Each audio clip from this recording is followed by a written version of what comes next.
Olá, boa noite. Estamos aqui no podcast sobre inclusão. É um projeto da disciplina Práticas Extensionistas, da professora Ayala Lisboa, da Faculdade FANESE.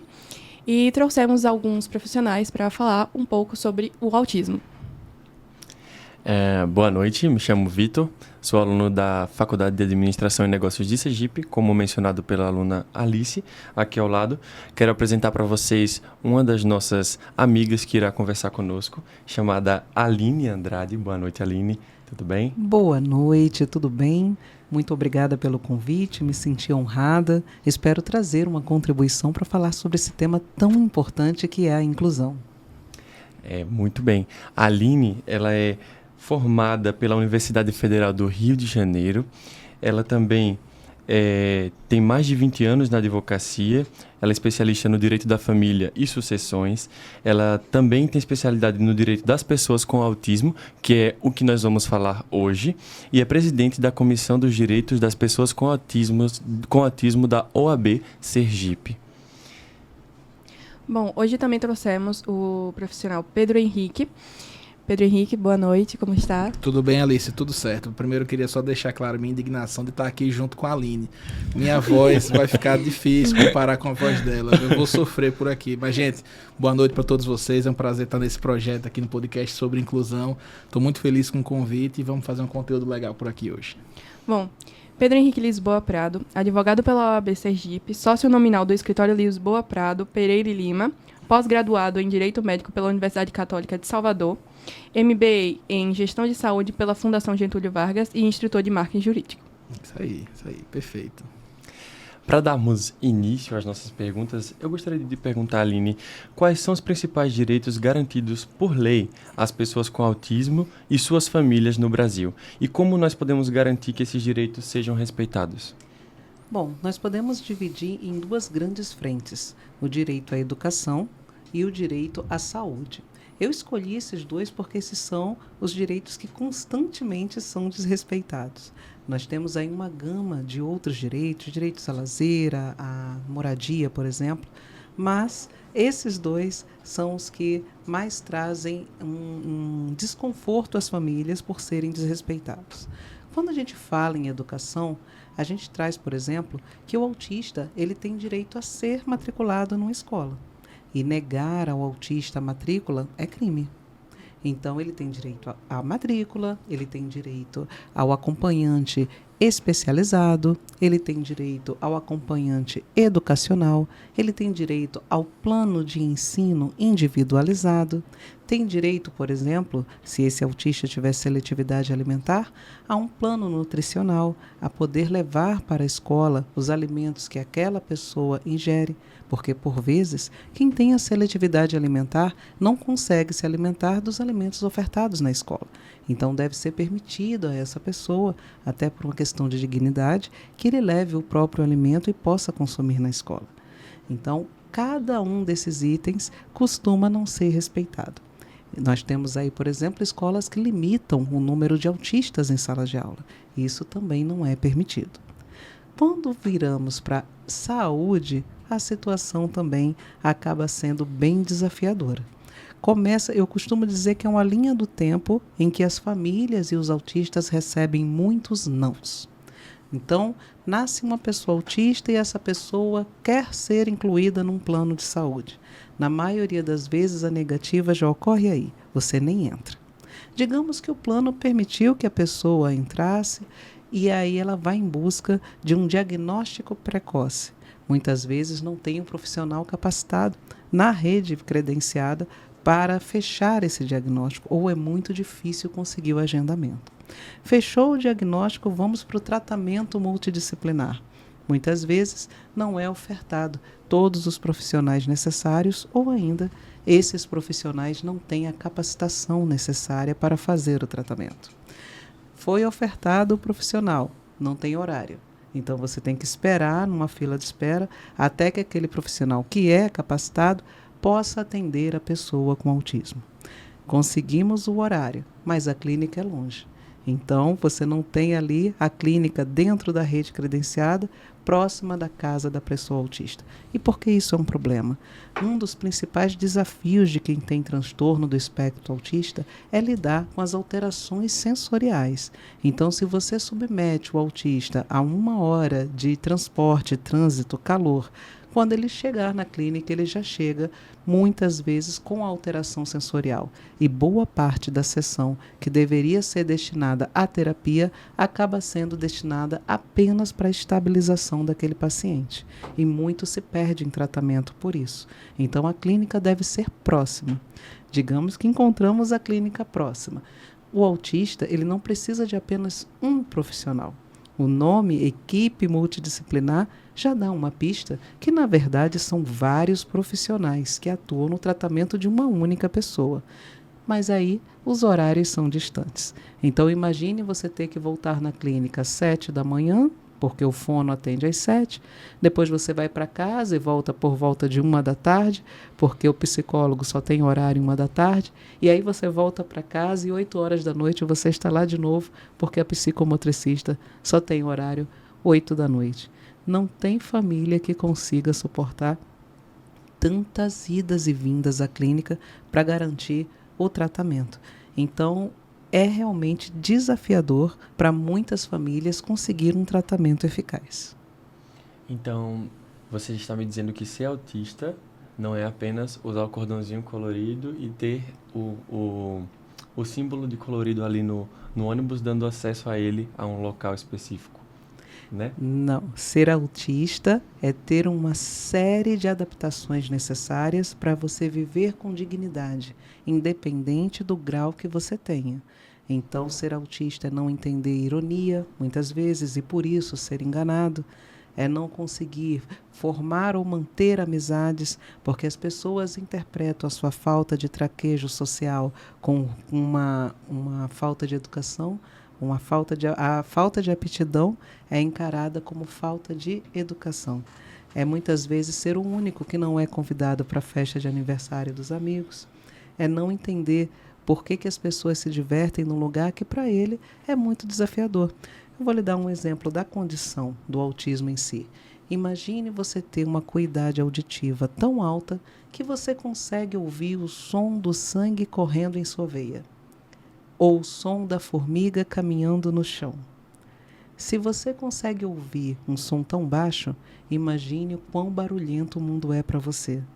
E aí você entra numa sala de aula que já é barulhenta para quem é neurotípico, e diz assim: eu quero usar um fone de proteção auricular para reduzir o barulho que eu estou ouvindo. E vem um professor e diz: não. É praticamente uma tortura. Imagine o nível de sofrimento que essa pessoa vai ter. E o nível também de abandono escolar por não conseguir suportar. Imagine que a sua acuidade visual é tamanha que você consegue enxergar que as lâmpadas, na verdade, estão piscando. Que essa tela, na verdade, está piscando.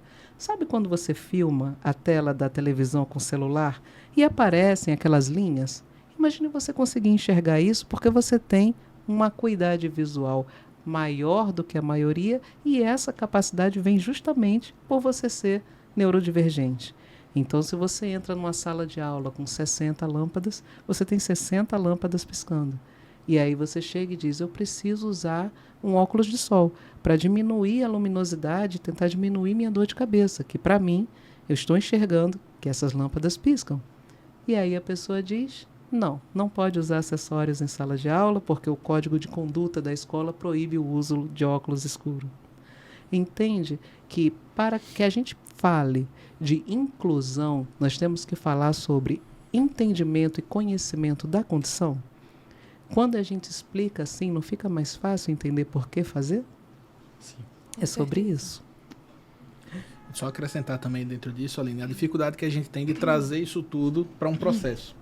A gente lida todos os dias com leis, né? Então, eu sempre digo assim, que as palavras escritas são frias e as palavras faladas são quentes. Eu acho que a dificuldade que a gente tem de trazer esse conhecimento que a Aline trouxe agora para um processo judicial, isso é gigantesco.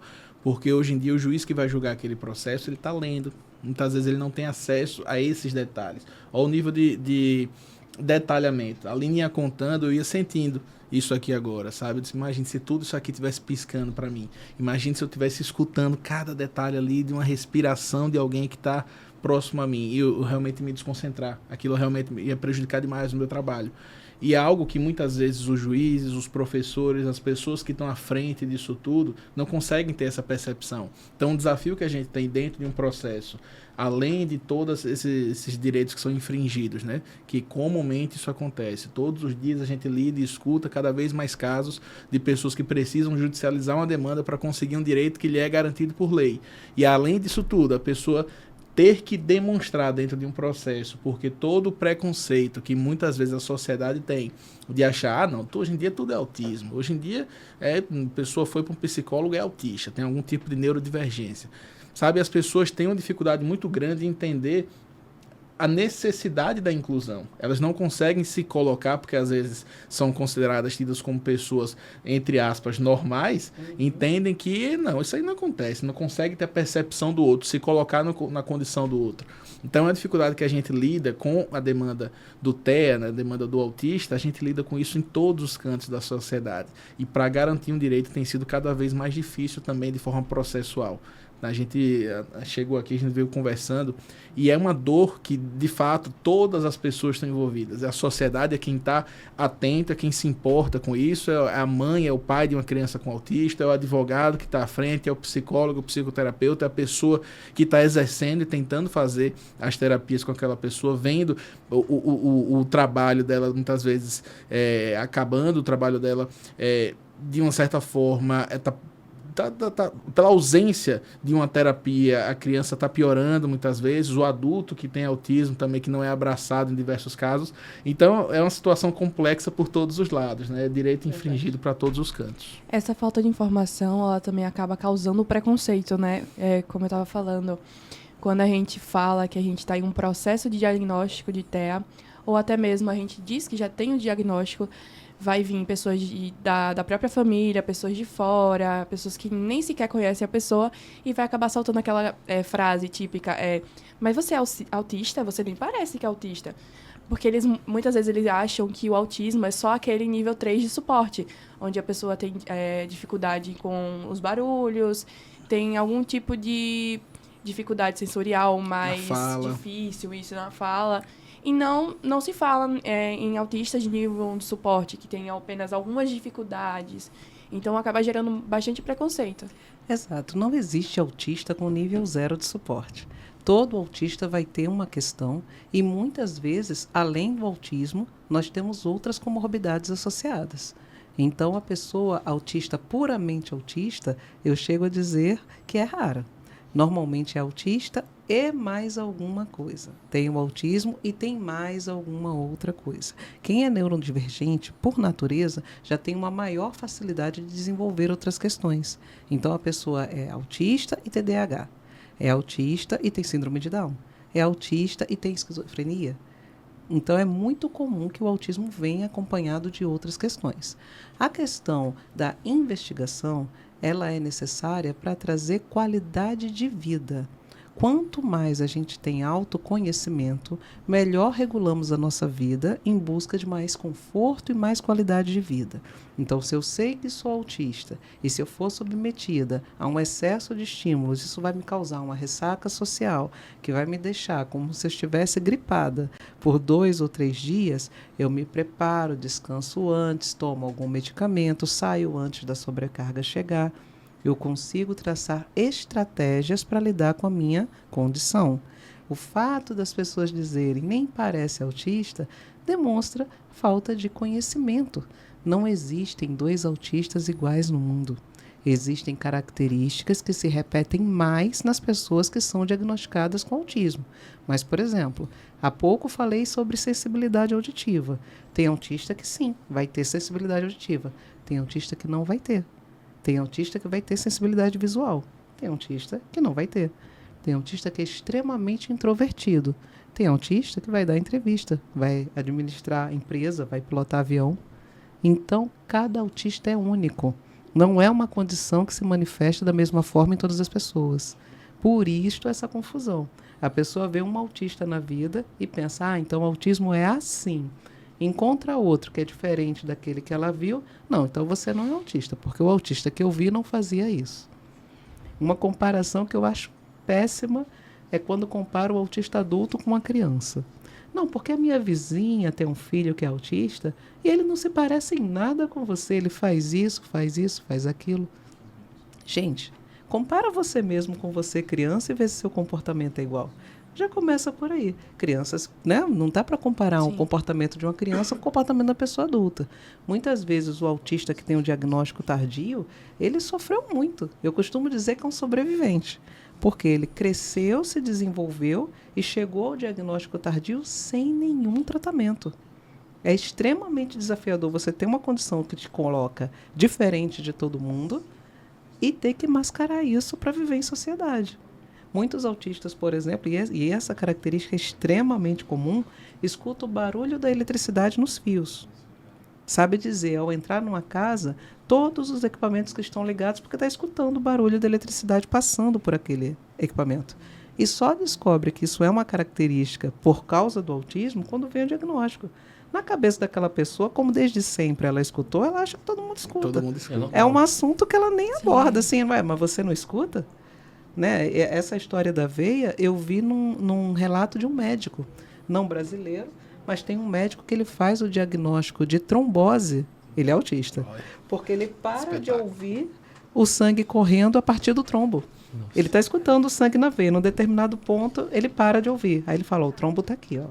Porque daqui para cá eu não estou ouvindo. Ele utilizou a condição dele para melhorar, né, não precisa nem de uma habilidade. De uma ressonância nem nada. Só o exame de imagem é só para confirmar o que ele já sabe. Também tem questões, eu tenho uma amiga que ela tem 19 anos, foi diagnosticada há pouco, e tinha uma questão que ela sofria muito, que ela me comunicou em casa, de uma condição que muitos podem não conhecer e achar assim que pessoas autistas não têm. Ela, desde criança, ela sempre teve uma fase assim, não, agora eu tô querendo fazer natação. Faz um tempo, depois ela cansa. Aí ela vai para outro hiperfoco. Sim. E isso junto com o TDAH, que ela também tem. E muitas vezes ela escutou dos pais dizer, você não sabe o que você quer da vida? Você quer fazer tudo e nada ao mesmo tempo? Você tem que se dedicar a uma coisa. E muitas vezes ela acabava sofrendo, acabava internalizando aquilo, ficando ansiosa com aquilo, com aqueles comentários. Então, muita gente, por essa falta de informação, acaba deixando a pessoa ter uma vida assim um pouco mais difícil com esse tipo de comentário. Com certeza. Causa um sofrimento intenso, né? A pessoa não está fazendo porque quer, não é de propósito, não é porque ela é preguiçosa, não é porque é uma pessoa indecisa. Ela tem um transtorno do neurodesenvolvimento que faz com que ela haja dessa forma. Ter o diagnóstico, nesse caso, não é libertador? A pessoa começa a entender. E isso é muito bom. Com certeza. Agora, já que estamos com duas pessoas que são do âmbito jurídico, a gente não podia tocar nesse assunto. Na visão de vocês, primeiro a Aline, depois o senhor, o que pode ser feito no âmbito jurídico para melhorar a implementação das políticas públicas para as pessoas autistas, no tocante à inclusão e o bem-estar delas? As políticas públicas, elas trazem para a vida real o que está escrito no papel. Nós temos já uma legislação bem robusta com relação aos direitos da pessoa com autismo. E é uma legislação que é antiga. Se a gente pensar em Lei Berenice Piana, por exemplo, a gente está falando de 2012. Nós estamos em 2024. E ali a gente já fala em acesso à saúde, acesso a diagnóstico precoce, acesso a medicamento, acesso à nutrição, acesso ao bem-estar. O que a política pública faz? Ela transforma o acesso à saúde, acesso ao bem-estar em vida real. Então, por exemplo, eu tenho uma pessoa que mora longe, ela tem que ter acesso ao diagnóstico. O que eu vou fazer para que essa pessoa tenha acesso ao diagnóstico? Eu vou contratar mais médicos? Eu vou fazer um concurso público? Eu vou criar um centro de referência em diagnóstico de pessoa com autismo? Ah, mas essa pessoa mora longe, ela não consegue chegar nesse centro. Para viabilizar o tratamento, o que eu vou fazer? Eu vou criar uma política pública de transporte? Eu vou criar uma linha de ônibus que passe e pegue essas pessoas? Eu vou criar ambulâncias? Eu vou fazer uma licitação para a compra de ambulâncias? A política pública, ela vem para tornar real o que está previsto no papel. Então, um gestor preocupado com a inclusão, ele vai pensar em viabilizar que as leis sejam cumpridas. Isso é fazer uma política pública. E a gente tem que pensar também, né? Uma sociedade saudável é uma sociedade plural e inclusiva. Com certeza. E dentro dessa visão do judiciário, né, como é que você traz isso para o judiciário para conseguir garantir, né? Eu acho que o primeiro ponto tem que o Tribunal de Justiça de todos os estados, né, mas aí focando na nossa temática aqui de Sergipe, ele precisa treinar os magistrados para entenderem sobre essa demanda. Se eles assistissem, por exemplo, esse podcast, eu tenho certeza que é uma decisão amanhã que ele fosse dar uma liminar que chegou para ele ia ver de outra forma. Então precisa ter um treinamento contínuo sobre a necessidade de inclusão e o que é de fato o autista, o autismo, ele precisa saber de fato o que é e o que ele está decidindo, o tamanho da decisão dele, o quão importante é aquela decisão dele e de fato analisar o que está sendo pedido pelo advogado dentro do processo. Então precisa ter um treinamento contínuo. Segundo ponto, precisa ter, na minha visão, uma medida clara, ele precisa seguir um protocolo claro do que tem que ser feito em um processo de saúde. Hoje, infelizmente, quando eu vou atender um cliente, eu sempre tenho que dizer, olha, o seu direito é bom, mas a gente precisa ter o fator sorte aqui também. Tem que cair em alguma vara que seja um bom juiz, que o juiz ele olhe, observe aquele tipo de demanda e seja humano. Eu preciso disso. Infelizmente, tem juízes aqui que não são assim, isso eu falo com total tranquilidade. Tem processos que eu sei que se cair em uma vara específica, a decisão vai ser negativa, que eu vou ter que recorrer para o Tribunal de Justiça e tem uma composição específica que ali eu sei que eu não vou conseguir extrair nada. Se for uma composição melhor, vai sair algo positivo. Então, tem ainda o jogo da sorte, sabe? Então, eu tenho demandas lá no escritório de irmãos autistas, que um tem todas as terapias que foram solicitadas, outro não tem nenhuma terapia. Então aí você para por um momento desse que às vezes a justiça, que era o local para você equalizar e tornar as coisas de fato justas, é ali que está ocorrendo a maior injustiça. Então acho que tem que ter um protocolo de como deve ser seguido, os juízes devem ser orientados sobre essa temática, precisa de fato ter uma regulamentação clara de até onde vai, o que é uma terapia ABA, uma regulamentação disso. Então, é uma discussão clara entre sociedade, advocacia, judiciário, todo o público de saúde também que ia conseguir agregar isso tudo. Então é fazer realmente algo decente, algo que seja provocado e tenha muita gente envolvida para que dali saia, por exemplo, um protocolo claro de como deve ser seguido. Qual é a demanda do plano de saúde, qual é a demanda da sociedade, qual é a demanda da advocacia, qual é a demanda do judiciário, qual é a demanda do pessoal da saúde. Então é fazer esse conglomerado todo para que realmente saia dali um protocolo claro de que se tiver descumprimento tem que ter bloqueio de conta, se o bloqueio não for realizado tem que ter prisão do responsável por crime de desobediência, as multas devem ser seguidas e por aí vai, né? Então a dificuldade da justiça está muito por aí. Exato. Outra pergunta que gostaríamos de fazer é como a legislação brasileira garante o acesso à educação inclusiva para crianças autistas e quais são as barreiras mais comuns enfrentadas nesse contexto? A educação, acho que eu ouso dizer que a barreira mais comum é a falta de conhecimento. A palavra-chave para a inclusão é capacitação. Eu precisei ter uma conversa com uma professora uma vez, dizendo o seguinte: olha, você é plenamente capacitada para ensinar um aluno neurotípico, mas não é capacitada para ensinar um aluno autista. Então, você precisa fazer uma capacitação, além da sua formação, que você já tem, para ensinar esse aluno autista. Por quê? Um cérebro neurodivergente aprende de forma diferente. Se aprende de forma diferente e eu vou ensinar da mesma forma padrão que todos os outros alunos, o que vai acontecer com esse aluno? Ele não vai aprender ou vai se desinteressar. Um aluno autista, ele pode ser, ao mesmo tempo, adiantado na matéria para alguns assuntos e atrasado na matéria para outros. Então, no mesmo aluno, eu posso ter uma pessoa que no segundo ano entende tranquilamente a matéria de ciências do quinto ano, mas que na hora de escrever ainda escreve com letra bastão, como se fosse da educação infantil. Eu posso ter tranquilamente um aluno que não é verbal, ele ainda não aprendeu como falar, mas utilizando a comunicação assistiva, que é um tablet que fala por aquela pessoa, desenvolve teses de matérias muito mais avançadas que aquela que ele está aprendendo, que em tese estaria aprendendo na escola. Então, para que o professor entenda isso, é preciso de um trabalho de equipe. E qual é a equipe? Bom, primeiro, precisamos que os terapeutas daquele aluno autista falem com a escola. Eles vão dizer as dificuldades e potencialidades que eles já observaram naquela pessoa durante as terapias. A família também deve ser ouvida. Nada melhor do que um pai e uma mãe para falar sobre seu próprio filho. A escola deve ter uma psicopedagoga também, não é? Uma coordenação pedagógica. E essa coordenadora deve ser capacitada. Além da coordenadora, nós temos aí a psicóloga responsável pela escola. E essa psicóloga deve ser capacitada. Juntando tudo isso, no mundo ideal, nós teríamos, antes do início da aula, o PEI, Plano de Ensino Individualizado para aquele aluno. É uma forma de colocar para aquela pessoa uma maneira que ela aprenda o conteúdo esperado para aquele ano. Então, por exemplo, se você disser para a maioria das pessoas autistas um cabeçalho muito longo, é comum que a pessoa se perca no meio do cabeçalho. Vou dar um exemplo, que eu, inclusive, falei para uma pessoa autista, uma psicóloga autista.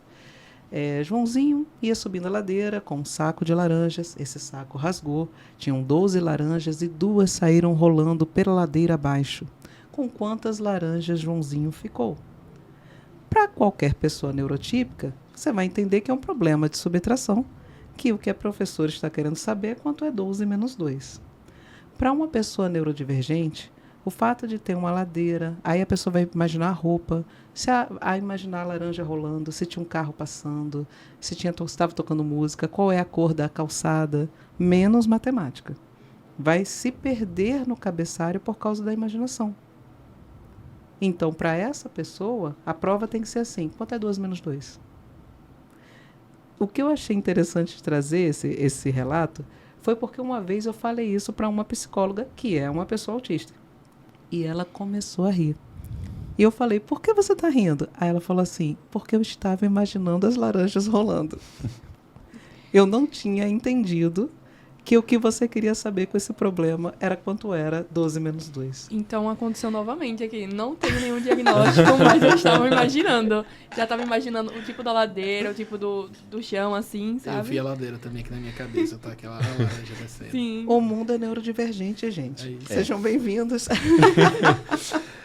Eu acho que também tem a questão da falta de conhecimento daqueles outros alunos que estão naquela sala, que acabam não sendo neurotípicos.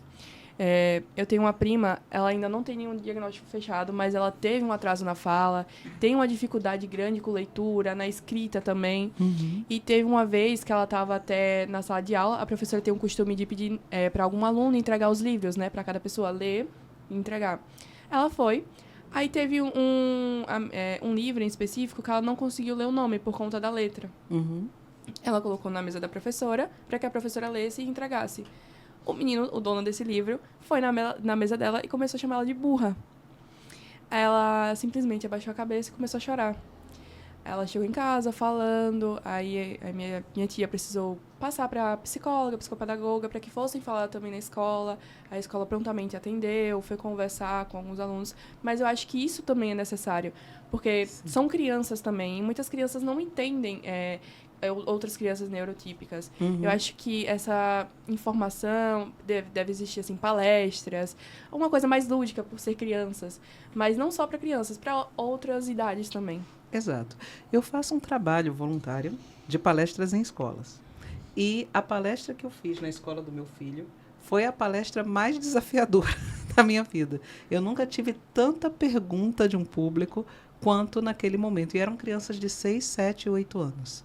E as perguntas não vinham com maldade, vinham com pura curiosidade. Conforme eu ia falando, eles iam dando mais exemplos, entendendo. E depois, a diretora do colégio me passou, que foi muito interessante, porque eles ficaram falando sobre isso em sala de aula, desenvolveram trabalhos, desenvolveram redações. Então, é aquilo. O início da inclusão começa com a informação. Se eu digo para você que em Sergipe existe uma lei que coloca o autista como super prioridade, Então, aqui, no Brasil inteiro, o autista é público preferencial, porque a lei berenice-piana igualou o autista à condição de pessoa com deficiência. Então, se a pessoa com deficiência tem direito à fila preferencial, o autista também tem, no Brasil todo. Mas em Sergipe existe uma lei que diz que, se houver na fila um idoso, um cadeirante, uma gestante e um autista, o autista deve ser atendido primeiro. Falando assim, parece injusto. Aí a gente vai para o porquê. Quando a gente entende o porquê, fica mais fácil aplicar. O idoso, o cadeirante e a gestante, se aguardarem na fila, no máximo ficarão cansados. Eles estão ali em condições especiais, certo? O autista, por estar submetido à condição, à luz, ao barulho, ao olfato. O olfato do autista pode ser alterado, o tato. Isso pode dar uma alteração sensorial tão forte que ele pode ser levado a uma crise. E essa crise pode culminar numa crise implosiva, ou seja, ele desmaia, apaga, ou uma crise explosiva, ou seja, ele estoura. Seja uma ou outra, é uma crise, um colapso. Então, se você diz assim, tem 4 pessoas nessa fila, mas só uma pode entrar em colapso, se ficar esperando muito tempo. É algo que ela não controla, é o próprio cérebro dela que faz isso com ela. Você se importa dela ser atendida primeiro? Fica mais fácil entender por que tem que atender primeiro. E quando não se entende, muita gente vai dizer que é frescura. Exato. Eu fiz uma palestra uma vez que o participante falou isso. Meu irmão é cadeirante, por que o autista vai passar na frente? Por que ele não espera? Aí eu falei, seu irmão vai entrar em crise, em uma crise que vai dar uma dor de cabeça, que vai durar ali 1 semana para passar? Não. Então, o autista pode passar por isso. Não é justo submeter uma pessoa que tem uma condição que ela não controla a uma crise sensorial porque o outro quer ser atendido primeiro. Aí fica mais fácil. Sim. Quanto mais informação a gente tem, mais fácil fica incluir, mais fácil fica adaptar, mais fácil fica aceitar as diferenças. Para ir para os momentos finais, fica aberto para o doutor agora.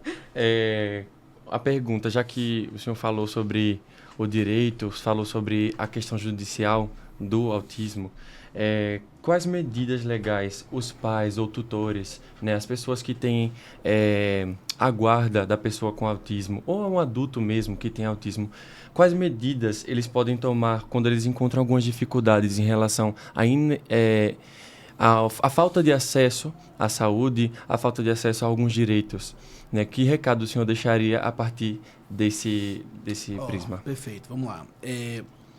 Eu acho que toda sociedade tem que entender que o erro acontece. Toda sociedade tem que entender que, às vezes, o erro ele é proposital. Eu sempre digo que plano de saúde, quando a gente fala de plano de saúde, a gente paga por um serviço, que é um serviço caro, que se você não pagar, você é cobrado. Se você continuar sem pagar, você é negativado e você é excluído do plano. O plano, ele não é amigo da pessoa. O plano, ele faz conta. Então, se você for uma pessoa que está desequilibrando essa balança financeira, você está pagando menos e gastando mais, eles vão olhar para você com outros olhos. E todo plano ganha dinheiro. Tem planos que sim, que quebram por má gestão. Não é por ausência da parte financeira. E, de fato, se você digitar hoje qualquer plano, faz um desafio, você que está assistindo esse podcast, digita aí um plano que você tem, digita assim, ó, plano tal, lucro, do lado. Você vai ver como esses planos lucram. Recentemente, um dos planos que é mais problemático, digamos assim, o dono entrou na lista da Forbes como uma pessoa bilionária, 7,8 bilhões de renda, né? Ele tem renda não, de patrimônio ele tem. Então, eu sempre digo que o acesso à justiça, a pessoa tem que entender que ela tem o direito de judicializar. A judicialização ainda é um caminho que, de fato, proporciona que a pessoa tenha acesso àquele direito que lhe é devido. A gente tem dos dois lados, não só o plano de saúde, como também o Estado, o município, a União, eles têm a obrigação de arcar. Mesmo que você não tenha plano de saúde, você tem direito a todas as terapias mais eficazes possível, porque a nossa Constituição Federal, no artigo 196, ela garante a saúde aí para todos, a universalidade da saúde.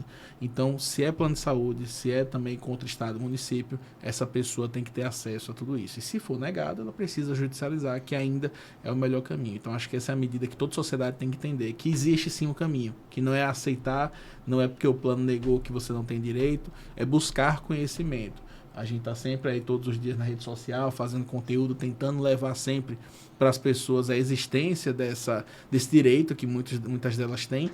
E a gente percebe que cada vez mais, apesar do alto número de conteúdos nas redes sociais, conteúdos gratuitos, TikTok, Reels, YouTube, tem muita gente que ainda não sabe. Tem muitas coisas que precisam ser ditas, tem coisas que precisam ser propagadas. Então, quem está assistindo, quem está acompanhando isso aqui, que seja um propagador dessa palavra, que consiga replicar isso que a gente está falando para outras pessoas, seja dentro de casa ou mesmo para pessoas conhecidas. É mostrar que realmente os direitos precisam ser exercidos. Muito bom. E, doutora, qual é o recado que a senhora deixa para os nossos ouvintes e telespectadores? O recado que eu deixo é: uma sociedade plural é uma sociedade saudável. Procurem se informar sobre o que é o autismo, sobre as formas variadas que o autismo tem de se manifestar, sobre como ajudar uma pessoa autista que está em crise ou na iminência de entrar em crise. Parem de dizer, a partir de agora, vocês que estão vendo esse podcast, ouvindo, vocês vão parar neste momento de dizer que autismo é frescura, que agora todo mundo é autista, que é super fácil conseguir um laudo.